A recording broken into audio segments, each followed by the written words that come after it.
The silence in the king's study was a physical thing, a weight of centuries pressed into the velvet curtains and the ancient, worn leather of the chairs.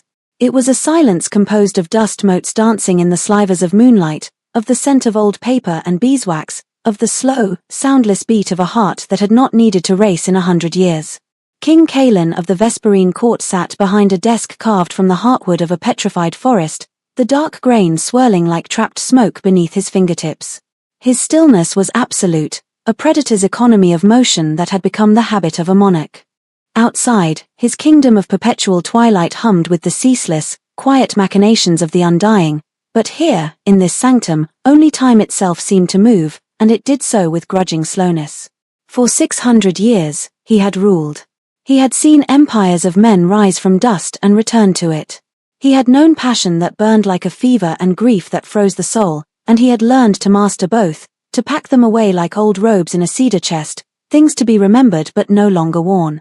His existence was a long, unbroken line of duty, of ritual, of the immense and crushing loneliness of being the single point upon which an entire civilization balanced.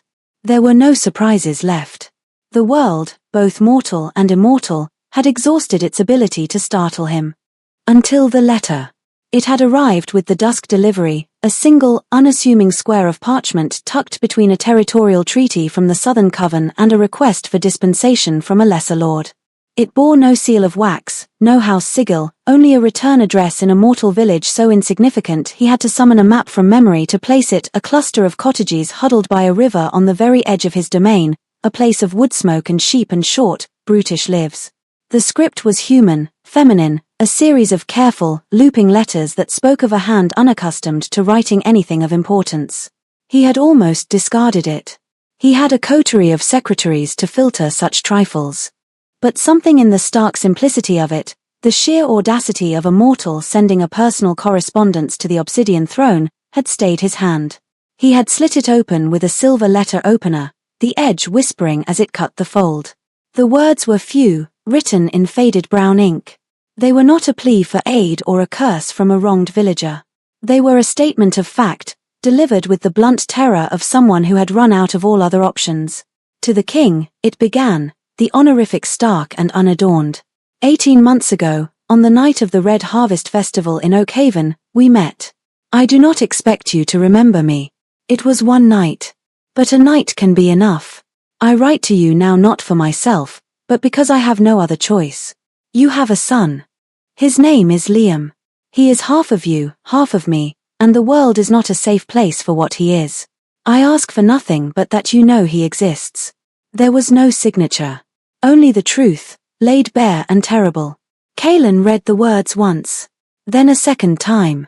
The silence in the room deepened, thickened, became a roaring in his ears. 18 months. The Red Harvest. He remembered it, a blur of firelight and rustic music, a rare excursion among the mortals whose lives fueled his kingdom. He remembered the press of the crowd, the scent of wine and roasting meat, the brief, intoxicating illusion of being someone else, someone without a crown. And he remembered a woman. He could not recall her name, but he remembered the feel of her hand in his, the startling warmth of her skin, the way her laughter had cut through the centuries of silence in his own soul. He remembered her eyes, the color of moss after a rain, filled not with the fear or awe he usually saw, but with a frank, uncomplicated curiosity. It had been a moment of madness, a reckless indulgence in a life that permitted none. An impulse. A forgetting. He had left before the dawn, a ghost slipping back into the shadows, the memory already fading, filed away with 1,000 other fleeting encounters. He had never considered the consequences, because for him, there had never been any. Vampires did not procreate with humans. It was a biological impossibility, a law of nature as immutable as the rising of the sun he could no longer witness. It was a child's fairy tale, a myth told to frighten both races. Yet the letter lay on his desk, the parchment absorbing the cool, dry air of the study. A son. The word was alien. It had no place in his vocabulary, no anchor in his reality. He was a king, a warrior, a creature of the night. He was not a father. He rose from the desk, the movement so fluid it was as if he had simply unwound from the chair. He paced the length of the room, his boots making no sound on the ancient rug. The portraits of his ancestors watched him from the walls, their painted eyes cold and judging. They were a long, unbroken line of pureblood rulers, their faces pale and severe, their legacy a burden of stone he carried every night. What would they think of this abomination? This impossibility? His mind, usually a fortress of logic and control, was a maelstrom. It could be a trick, a desperate mortal's ploy for gold or station. It was the most likely explanation. And yet, the simplicity of the letter argued against it. There were no demands, no threats. I ask for nothing but that you know he exists. It was a message sent into the void, a final act of a mother's hope or despair. He stopped before the tall, arched window. The glass was spun with threads of obsidian, distorting the moonlight, making the world outside a landscape of silver and shadow. He saw his own reflection, the pale, sculpted face, the dark hair that fell across his brow, the eyes that held the flat, depthless black of a starless night sky. He saw a king. But for the first time in centuries, a tremor of uncertainty ran through him, a crack in the marble facade of his composure. A son. He touched a hand to the cold glass, his fingers splayed. The physical world felt thin, unreal. The letter on his desk felt more solid than the stone castle around him. It was an anchor, pulling him down into a new and terrifying reality. The long, unbroken line of his existence had just been violently interrupted. Ilara knelt by the hearth, feeding small sticks into the embers. The fire was the only real source of light and warmth in their small, two-room cottage, its flickering orange glow pushing back the damp chill that seeped in from the river mists. Outside, the village of Oakhaven was asleep, a collection of dark, lumpy shapes under a blanket of stars. Here, inside, her world was small and centered entirely on the sleeping form in the cradle nearby. Liam. Her son. He slept with a stillness that was not entirely human. His chest rose and fell with a slow, even rhythm, his breathing almost silent. Even in sleep, his face, framed by a cap of dark, silky hair, held a strange and solemn beauty. His skin was pale, not with the milkiness of a human baby, but with the translucent quality of alabaster. He was 18 months old, but he had the quiet, watchful eyes of an old soul. He rarely cried. When he was hungry, he would simply watch her, his gaze intense and unwavering, until she understood. When he was hurt, a small scrape from a fall, he would look at the welling blood with a detached curiosity, his expression unreadable, before the skin knitted itself back together with unnatural speed. She lived in a state of constant, low-grade terror, a fear that was a cold knot in her stomach from the moment she woke to the moment she fell into an exhausted sleep. Every villager's glance felt like a judgment. Every time the elder's wife commented on how Liam never seemed to get sick, how his eyes were too dark, too knowing, for a child his age, Ilara's heart would hammer against her ribs. They were simple people, and they feared what they did not understand. And no one, least of all she, understood Liam. She knew who his father was.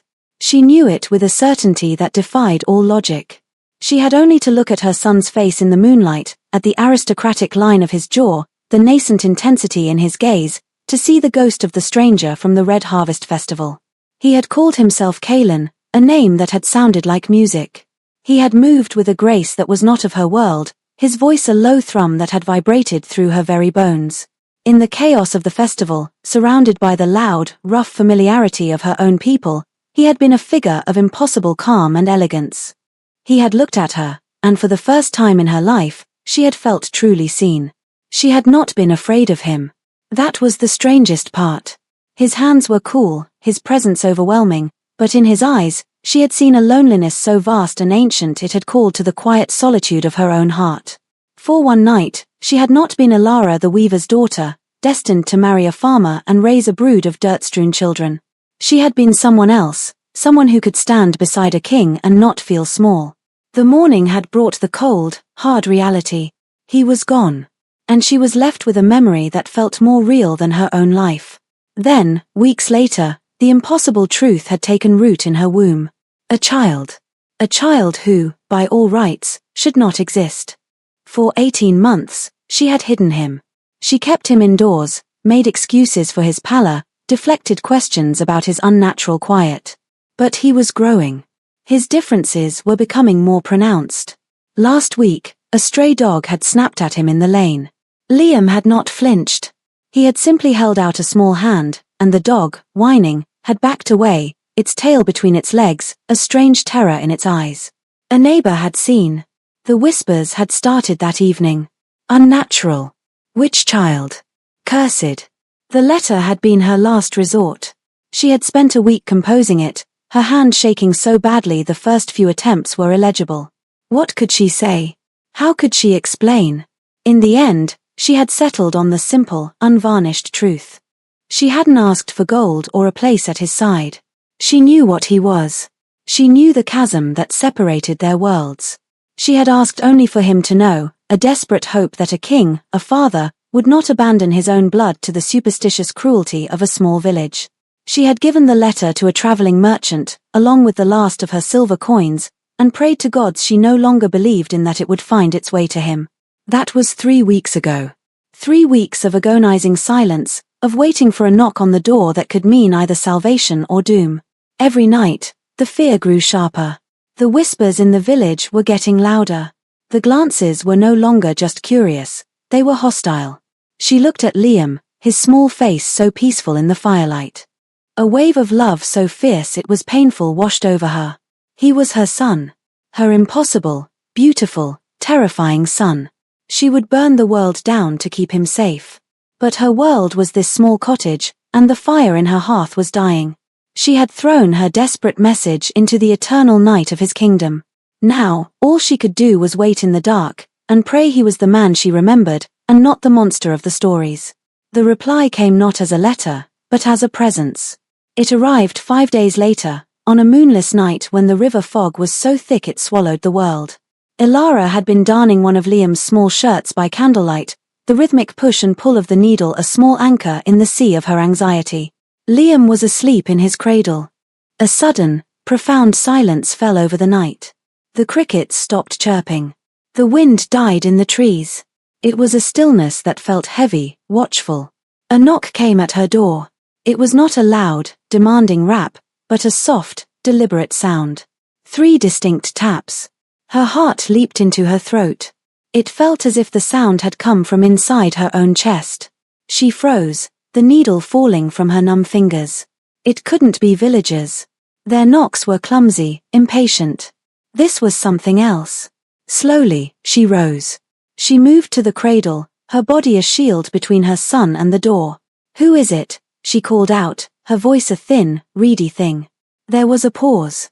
Then a voice, low and resonant, a voice she had heard only once but had relived in her dreams 1,000 times, answered from the other side of the oak door. "You know who it is. Kaelin." The breath left her body in a rush. He was here.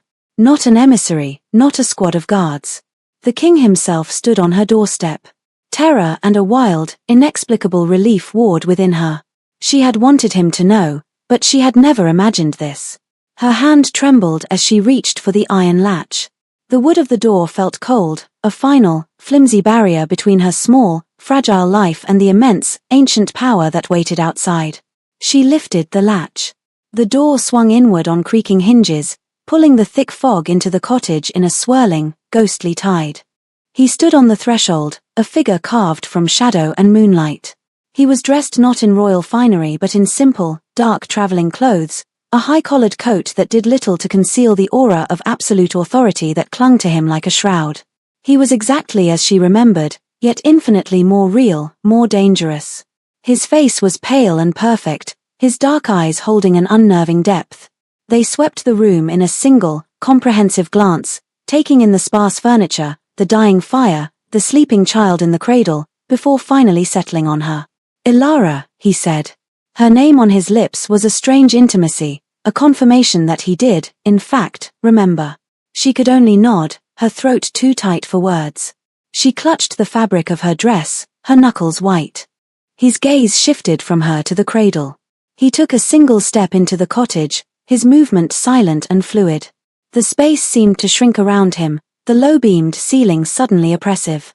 He was a creature of vast, open halls and soaring spires, and here, in her humble home, he was an overwhelming, breathtaking presence. He moved towards the cradle, and a primal, protective instinct surged through Ilara. She stepped into his path, her body a weak and trembling barricade. "Please," she whispered. "Don't. Kaelin stopped. He looked down at her, his expression unreadable. There was no anger in his eyes, but there was an intensity that felt like a physical force. "I have not come to harm him," he said, his voice quiet, yet it filled the small room. "I have come to see.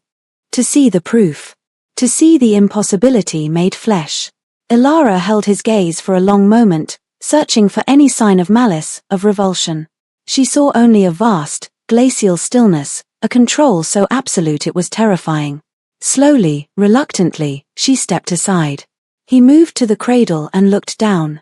For a long, stretched-out eternity, he did not move, did not breathe. He simply stood over the sleeping child, a dark, silent statue. Ilara watched his face, her own breath caught in her chest. She saw a flicker of something in the depths of his eyes, disbelief, wonder, a strange, possessive darkness. He saw the child's pale skin, the fine, dark hair, the subtle, sharp line of his cheekbones that so perfectly mirrored his own. He saw the truth. As if sensing the immense presence looming over him, Liam stirred. His eyes fluttered open. They were not the hazy, unfocused eyes of a human toddler waking from sleep. They were Kaelin's eyes, chips of obsidian, ancient and aware.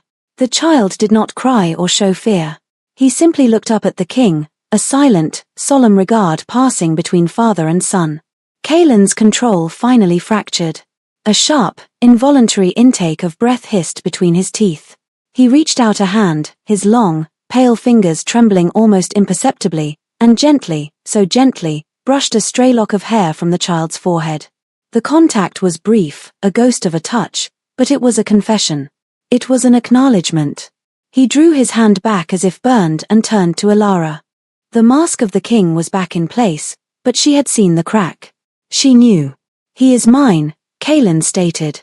It was not a question. It was a proclamation, a claiming. The words hung in the air, heavy with the weight of destiny.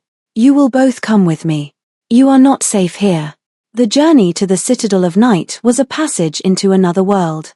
They traveled in a carriage of black, unadorned lacquer, drawn by two horses the color of coal that moved with a silent, tireless gait. Kaelin rode with them, sitting opposite Ilara, the space between them charged with unspoken things. Liam, for his part, was calm, sitting on his mother's lap and watching the alien landscape slide past the window with wide, curious eyes. He did not seem to fear the king. In fact, a strange, silent communication seemed to exist between them. Kaelin would look at the child, a question in his dark gaze, and Liam would offer a small, solemn nod, as if in understanding. It was unnerving and, for Ilara, profoundly isolating. She was the bridge between their two worlds, yet she felt stranded, belonging to neither. She watched Kaelin as he watched their son. She saw the king, the ruler, assessing the political implications of this impossible child. She saw the predator, marveling at this new and unique form of life. But beneath it all, she saw something else, something hesitant and new. A flicker of bewildered tenderness. A man grappling with an emotion for which his long life had left him completely unprepared. They left the green, rolling hills of the mortal lands behind, entering a realm of jagged black mountains that clawed at a sky of permanent twilight. The air grew colder, thinner, scented with pine and cold stone. The citadel itself rose from the highest peak, a breathtaking and terrifying structure of obsidian and silver, its towers and spires seeming to pierce the bruised purple clouds. It was not a place of warmth or welcome. It was a fortress, a declaration of power, a monument to eternity and solitude. As the carriage passed through the great gates and into a vast, torchlit courtyard, Ilara clutched Liam tighter. The air hummed with a silent, predatory energy. Figures moved in the shadows, their forms graceful, their faces pale and beautiful, their eyes glinting with a curiosity that was sharp and hungry. They were Kaelin's court, his people. And she and her son were alien things, brought into the heart of their world. They were led not to a dungeon, but to a suite of rooms high in one of the citadel's towers. The chambers were opulent, furnished with dark, heavy woods, rich velvets, and silver ornaments that gleamed in the soft, magical light of floating crystal lamps. A fire had been laid in the hearth, its flames casting a warm, dancing glow that felt like a deliberate, almost desperate, attempt at welcome. A large window looked out over the sprawling kingdom of night, a vista of shadowed mountains and distant, flickering lights under a canopy of brilliant, cold stars. It was beautiful, but it was the beauty of a gilded cage. "You will be safe here," Kaelin said, his voice echoing slightly in the high-ceilinged room. He stood by the door, not fully entering her new space, maintaining a careful distance. "No one will harm you," it was a promise, and a command. Elara set Liam down, and the child, unbothered by the sudden change in surroundings, immediately toddled towards the window, pressing his small hands against the cool glass to look out at the world that was now his birthright. Elara turned to Kaelin, her fear finally giving way to a wave of weary defiance. "Safe from what? Your people? Or from you?" His expression did not change, but a muscle tightened in his jaw. "My people have not seen a child within these walls in 1,000 years. They have never seen a child such as him. They are curious. It is my place to ensure that curiosity remains respectful. And you," she pressed, her voice trembling slightly. "What do you see when you look at him?" He was silent for a long time, his gaze fixed on the small boy silhouetted against the vast, dark window. The fire crackled, filling the space between them. When he finally spoke, his voice was low, stripped of its royal authority, raw with an emotion she could not name. "I see a miracle," he said softly. "And an impossibility. I see my own eyes looking back at me from a face that will one day see the sunrise. I see a future I never thought could exist." He finally met her gaze, and for a fleeting moment, the king was gone, and she saw only the lonely man from the festival. "I do not know what I am to him, or to you. I only know that he is my blood. And I will not fail him." He bowed his head slightly, a gesture of respect so profound and unexpected it stole her breath. Then, as silently as he had arrived on her doorstep, he turned and was gone, the heavy door closing with a soft, definitive click, leaving Elara and her son alone in the heart of the night, surrounded by a terrifying luxury, under the protection of a king who was also a stranger, a father who was also a monster. The silence he left behind was different from the one in his study. It was not empty. It was filled with the terrifying, exhilarating weight of a new beginning. The first few weeks in the citadel were a study in gilded isolation. Elara and Liam were ghosts haunting a palace of immortals.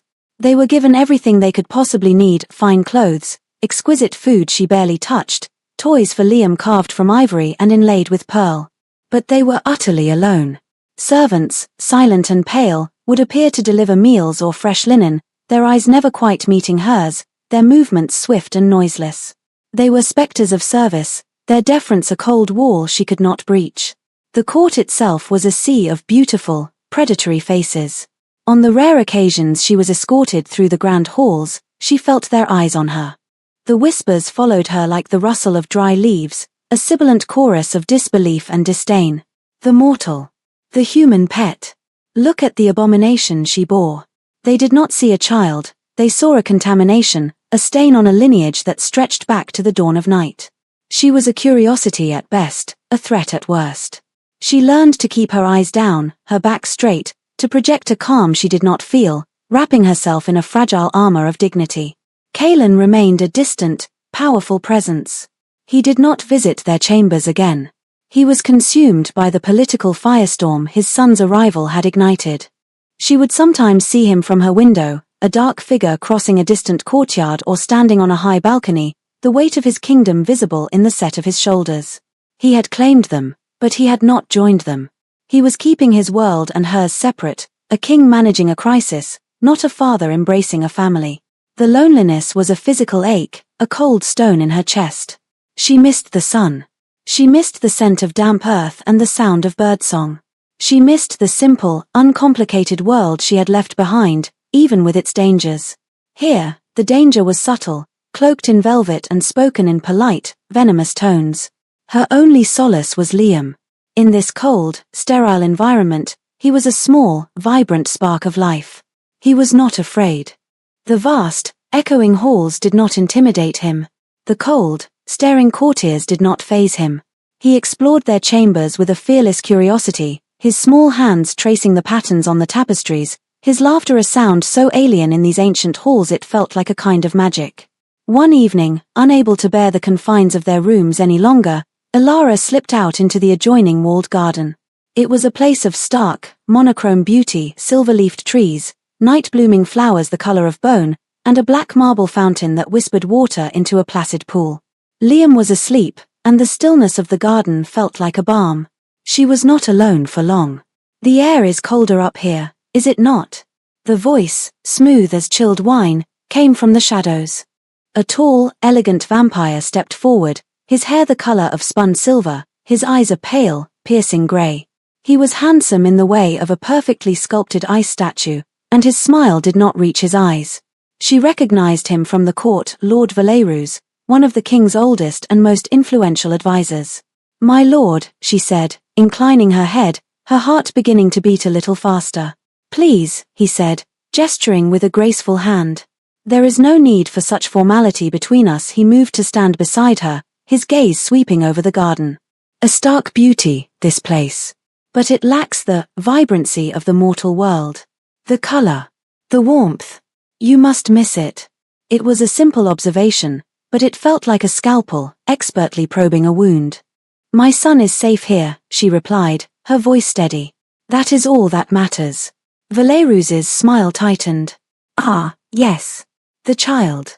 A remarkable creature."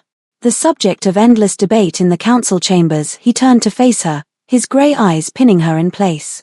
"The king has staked his reign on this experiment. He believes the child is a bridge between our worlds. A new future." He paused, letting the words hang in the cold air. "Many of us, however, see not a bridge, but a breach. A weakness. A dilution of our bloodline that has remained pure for 10,000 years." The polite veneer was gone. This was the naked truth of her position here. She was a contamination. "He is the king's son," she said, her voice low and fierce. "He is a king's mistake," Valerus corrected softly. "And mistakes have a way of needing to be rectified. For the good of the kingdom." Of course his gaze was cold, clear, and utterly merciless. It was a threat, delivered with the poise of a courtier and the finality of an executioner. "You are a clever woman, I think. You must see the instability of your position. A word of advice: a cage, no matter how gilded, is still a cage. And its door can be opened from either side."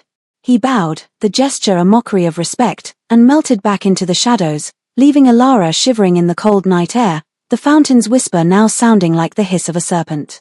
That night, she did not sleep. She sat in a chair by Liam's bed, watching the slow, steady rhythm of his breathing. Valerus's words echoed in her mind. A mistake that needs to be rectified. She had brought her son here for safety, but she had only traded a mob with torches for assassins in velvet. The door to their chambers opened without a sound. Her head snapped up, her body tensing, ready to fight, to scream, to die. It was Kalen. He stood on the threshold, his face etched with exhaustion. The weight of his argument with the council, with Valerus, was written in the lines around his eyes. He looked at her, then at the sleeping child, and something in his expression softened, the hard mask of the king cracking for the second time. He stepped inside, closing the door behind him. "I heard you spoke with Valerus." It wasn't a question. He knew. Of course he knew. He knew everything that happened within these walls. "He believes my son is a mistake," she said, her voice flat. "Valerus is a creature of the past," Kalen said, his voice a low rumble. "He fears change because he has not had to endure it for millennia. He is wrong." He crossed the room and, for the first time since their arrival, he came to her. He did not stop at a polite distance but stood beside her chair, looking down at Liam. The child's face was serene in sleep, one small hand curled on the velvet blanket. "He has your hands," Kalen said softly, a note of wonder in his voice. "The shape of them." It was such a simple, human observation. A father's observation. It shattered the tension in the room. Alara felt the fight go out of her, replaced by a profound weariness. "I am afraid," she whispered, the admission costing her dearly. Kalen knelt. The motion was so unexpected, so contrary to his royal bearing, that she flinched. He knelt beside her chair, bringing his face level with hers. His dark eyes, no longer holding the abyss of a king's power, were filled with a raw, struggling emotion. "So am I," he confessed, the words a ghost of a sound. "I have faced armies. I have ended bloodlines. I have commanded the night for centuries. I have never known fear. But when I look at him, When I think of the world he must navigate, of the enemies he will face, both human and vampire, I am afraid. He reached out, not for her, but for his son. He gently took Liam's small hand in his own, his long, pale fingers dwarfing the child's. It was a gesture of infinite tenderness, a silent promise being made. Elara watched them, father and son, connected by that simple touch. And in that moment, she understood. He had kept his distance not out of indifference, but out of that same fear. The fear of this new, terrifying, overwhelming love. The fear of failing the one person who represented a future he'd never dared to imagine. "What do we do?" she asked, her voice barely audible. He finally looked at her, his gaze direct and intense. He was still holding Liam's hand. "We do not hide," he said, a new and hard resolve in his voice. "I have kept you here, separate, to protect you. I see now that was a mistake. Isolation is not safety. I will not have my son live as a secret. He is the prince of this court. It is time the court remembered that." He stood, his presence once again filling the room, but this time it was not oppressive. It was protective. It was the strength of a king, now wielded for the love of a father. He had made a decision. The time for observation was over.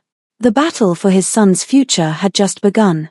The following evening, Kaelin sent for them. Not to their private chambers, but to the heart of the citadel, the obsidian throne room. A summons, Elara knew, had been sent to every noble of the court. A formal convocation. Her blood ran cold. This was it. Kaelin was forcing the issue, drawing a line in the ancient stone of his hall. A handmaiden, a young vampire with nervous eyes, helped her dress in a gown of deep blue velvet that Kaelin had sent. It was beautiful, but it felt like armor. She dressed Liam in a small tunic of the same material. He looked like a miniature lord, his dark hair combed, his solemn face a perfect, tiny replica of his father's. He seemed to sense the gravity of the evening, his usual boisterous energy replaced by a quiet, watchful stillness. As they walked through the grand corridors, flanked by two of the king's personal guard, the silence was heavy, expectant. The eyes that followed them were no longer merely curious or disdainful, they were sharp with anticipation. They were walking towards a confrontation, and she and her son were the cause. The doors to the throne room were massive, wrought from black iron in the shape of intertwined serpents. They swung open without a sound, revealing the cavernous space within. The room was a masterpiece of intimidating grandeur. The walls were polished obsidian, reflecting the cold, unwavering light of 1,000 enchanted crystals suspended from the vaulted ceiling like captured stars. Banners bearing the sigils of the ancient vampire houses hung between soaring archways. And at the far end of the long hall, upon a dais of 7 black marble steps, sat the throne itself, carved from a single, massive geode, its interior glittering with dark, crystalline facets. The court was assembled. Hundreds of immortals, dressed in their finest silks and velvets, stood in silent rows. They were a gallery of ageless, predatory beauty, their combined presence a crushing weight. At their head, standing near the foot of the dais, was Lord Valerus, his silver hair gleaming, his face a mask of cold satisfaction. He looked like a man who believed he was about to witness a victory. Kaelin sat on the throne. He was not lounging. He sat ramrod straight, a figure of absolute, uncompromising power. He wore the crown of his ancestors, a circlet of jagged black metal that seemed to pull the light from the room. His eyes, dark and unreadable, swept over the assembled nobles before finding Elara and Liam at the entrance. He lifted a hand, a silent command. "Bring them forward." The guards fell away. Elara took a breath, took Liam's small hand in hers, and began the long walk down the center of the hall. It was the most terrifying walk of her life. Every step felt like a mile. The silence was absolute, broken only by the soft scuff of her slippers on the marble floor. She could feel hundreds of ancient eyes dissecting her, judging her, wishing her gone. She kept her gaze fixed on Kaelin, the one point of stillness in a swirling sea of hostility. Liam did not falter. He walked beside her, his small head held high, his expression serious. He was not intimidated. He was a prince walking into his father's court. They reached the foot of the dais and stopped. Elara curtsied, a gesture she had practiced, feeling clumsy and mortal. She stood before the throne, her son at her side, facing the full, collected power of the Vesperine court. "My lords," Kaelin's voice boomed, amplified by the acoustics of the hall. "You have been summoned to bear witness." Valerus stepped forward, his voice a silken, venomous counterpoint. "Your Majesty, you have been a wise and judicious ruler for 600 years. We, your loyal council, have advised you against this public display. The presence of the mortal and her issue in this sacred hall is an affront to our traditions. Your counsel has been noted, Valerus," Kaelin said, his voice dropping to a dangerously quiet level. "As has your disloyalty." A collective gasp, sharp and sudden, rippled through the court. Valerus's composure finally cracked, a flicker of outrage in his pale eyes. "It is not disloyalty to protect the purity of our race," he retorted, his voice rising. "It is not disloyalty to question the wisdom of acknowledging a half-blooded creature as a potential heir. He is a weakness, a mongrel, a stain on your legacy." Kaelin did not move from his throne. He did not raise his voice. He simply let the silence that followed Valerus's outburst stretch, becoming more and more damning. He let the court absorb the full measure of the insult. "He is not a stain," Kaelin said finally, his voice soft but carrying to every corner of the hall. "He is not a weakness. He is my son." He rose from the throne. The movement was slow, deliberate, majestic. He descended the 7 steps of the dais, each step a resonant beat, like a drum marking a changing of an age. He did not stop at the bottom. He walked directly to Elara and Liam. He knelt. Again, the gasp from the court was louder, a sound of pure shock. A king did not kneel. Not to anyone. Not for any reason. He knelt before his son. He looked not at the court, not at Valerus, but into the wide, dark eyes of the child. "Liam," he said, his voice for the boy's ears alone, yet it was so quiet the entire court strained to hear it. "My son." Then he looked up at Elara, and his eyes held a universe of apology, of regret, and of promise. He reached out and took her hand, the one not holding Liam's, his cool fingers lacing with her warm ones. He stood, pulling her and Liam a step closer, so they stood together as one. He turned to face his court, Elara's hand held firmly in his son standing before him. "A family." "You speak of purity, Valerus," Kaelin said, his voice ringing with a power no one had heard him use in centuries. "Our race is dying. We do not change. We do not grow. We are a long, slow twilight, fading into an eternal night of our own making. We cling to purity while the world moves on without us." He raised their joined hands. "This woman, this mortal, has more courage than any of you. She came here, to the heart of her fear, for the love of her child." He then placed his other hand on Liam's head, a gesture of paternal blessing and absolute claim. "And this child is not a dilution. He is a new beginning. He carries my blood, but he also carries the warmth of the sun in his. He is proof that we are not a dead end. He is hope." He looked directly at Valerus, his eyes blazing with the fire of a king's wrath. "He is the future of this house. He is Prince Liam of the Vesperine court. And you will all kneel to him. You will kneel to your prince." It was an order, absolute and final. The power that rolled off him was a physical wave, pressing down on the assembled nobles. For a heart-stopping moment, no one moved. The rebellion hung in the air, a fragile, glittering thing. Valerus stood his ground, his face a mask of defiant fury. Then, one of the oldest lords, a vampire from a house almost as ancient as Kaelin's, slowly, stiffly, went to one knee. Then another. And another. Like a wave, the obeisance spread through the hall. Soon, the entire court was kneeling. All except one. Valerus remained standing, a solitary pillar of defiance. "I will not," he hissed. "I will not kneel to a half-breed." "I did not expect you would," Kaelin said, his voice utterly devoid of emotion. "Your time, and the time of your beliefs, is over." He made a small, sharp gesture to his guard. "Lord Valerus is to be escorted to the sunless cells. He will remain there, to contemplate his traditions in solitude, for the next 500 years. Valerus's face contorted in a snarl of rage as the guards seized him. He opened his mouth to curse the king, but Kaelin simply raised a hand, and Valerus was silenced, his throat working uselessly. He was dragged from the hall, his furious, impotent gaze fixed on the king, the mortal, and the child who had undone him. Kaelin watched him go. Then he turned his attention back to his kneeling court. "Rise," he commanded. "Rise and welcome your new prince." The court rose, their faces a mixture of fear, awe, and a grudging, dawning respect. Kaelin kept hold of Alara's hand, a silent, public declaration of her new status. She was not his consort, not his queen, but she was the mother of his heir, and she stood under his absolute, unwavering protection. He looked down at Liam. The boy had watched the entire proceeding with his unnerving, solemn calm.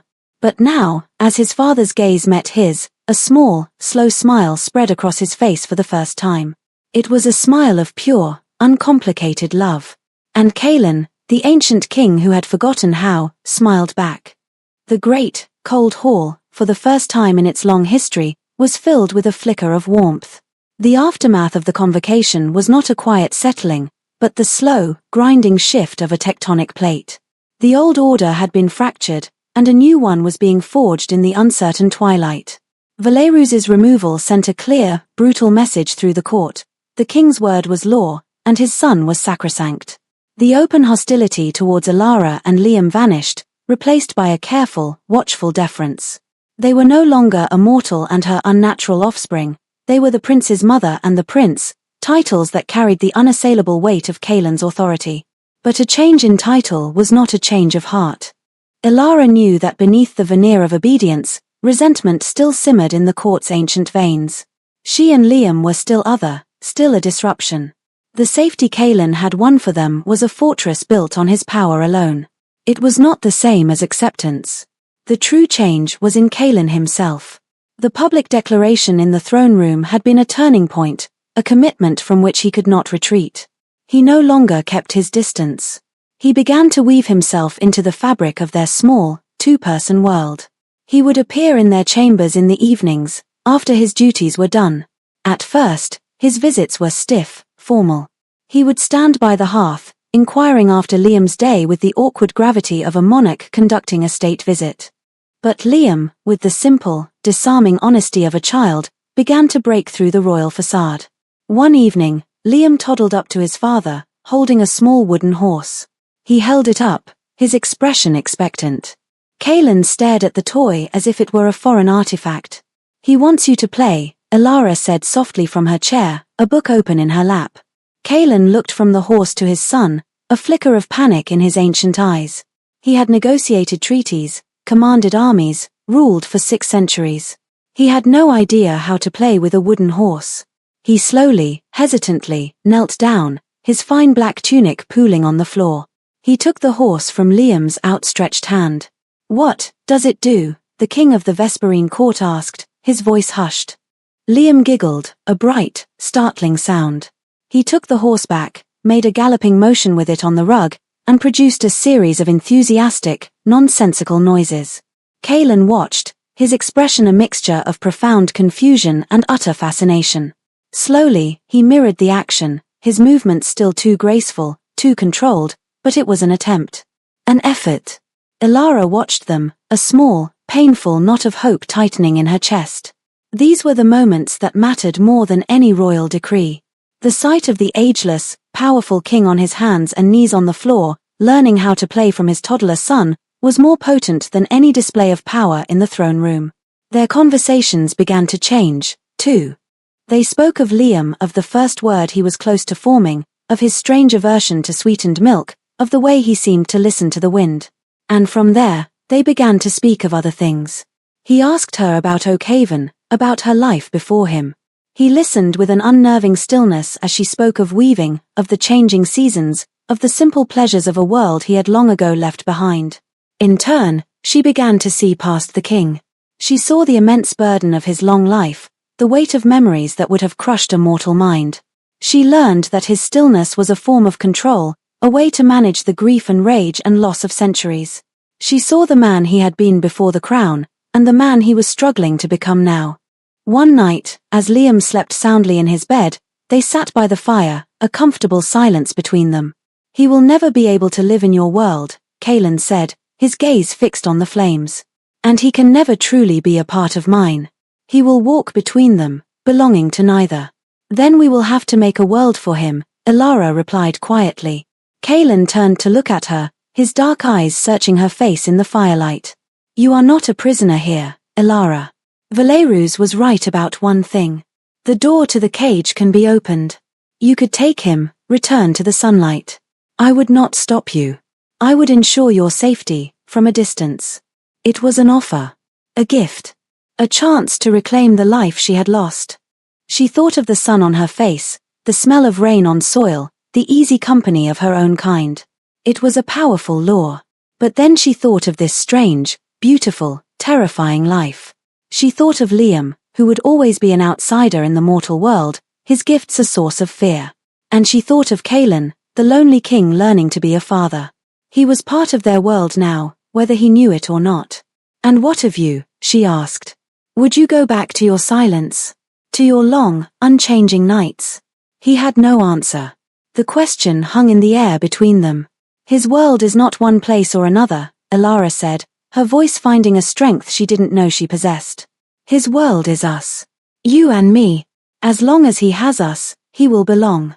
Kaelin looked at her for a long, heart-stopping moment. He saw not the frightened villager he'd collected from a cottage, but a woman of quiet, formidable strength. A queen in all but name. He reached across the space between them and, for the first time, he took her hand not as a king making a public statement, but as a man seeking connection. His touch was cool, but it sent a shock of warmth through her. Stay, he whispered. It was not a command. It was a plea. I will, she answered. Months bled into a year. Liam grew, and the citadel of night, which had not changed in millennia, began to change around him. The sound of a child's laughter echoed in halls that had only ever known whispers. Toys were sometimes left in solemn council chambers. The court, following their king's lead, began to unbend. The prince was a strange and wondrous creature, a bridge to a world they had only ever seen as prey. They began to see him not as a contamination, but as Kaelin did, as a hope. The resolution was not a grand, final victory, but a quiet accumulation of moments, a slow, patient weaving of a new reality. The new normal was a king who spent an hour every evening on the floor of his son's nursery. It was a mortal woman who advised the ruler of the night on matters of the heart he had long since forgotten. It was a family, impossible and strange, forged in the twilight between two worlds. One evening, nearly 2 years after the letter had first arrived, Kaelin took Elara and Liam to the highest tower of the citadel. A place he had not visited in centuries. It was an open-air observatory, a round platform of polished marble surrounded by a low wall, open to the vast, star-dusted sky. The air was thin and bitingly cold, but Kaelin stood behind Elara, his tall frame shielding her from the worst of the wind. He had wrapped Liam in a heavy, fur-lined cloak, and the boy was a small, warm bundle in his arms. Look, Kaelin said, his voice a low murmur against her hair. He pointed towards the eastern horizon. Beyond their jagged kingdom of black mountains, the sky was beginning to change. A faint, pearlescent line was appearing, a slow bleed of pale violet and soft grey into the inky blackness. It was the dawn. The enemy. The fire that had confined him to the shadows for his entire existence. Elara felt him tense behind her, an instinctual recoil from the approaching light. But he did not move away. He held his ground. Liam, however, was not afraid. He wriggled in his father's arms, pointing a small, mittened hand towards the growing light. Pity, he said, one of his first clear words. Pretty. Kaelin looked down at his son, then back at the horizon, where the light was now turning a soft, promising rose. He could feel the first faint touch of its power, a warning tingle on his skin. It was a pain he had not felt in centuries. But it was not just pain. With his son in his arms and the boy's mother shielded by his own body, he watched the dawn. He watched as the first, brilliant, golden ray of sun crested the distant mountains. It struck the peaks of his dark kingdom, setting them ablaze with a light they had not known for an age. He had to turn his face away, his eyes closing against the searing beauty of it. But he did not retreat into the shadows. He stood his ground on the edge of the night, holding his family, and endured the coming of the day. He was a creature of darkness, a king of twilight. But his son, his impossible, miraculous son, was a child of the dawn. And Kaelin would not fail him. He would learn to stand in the light.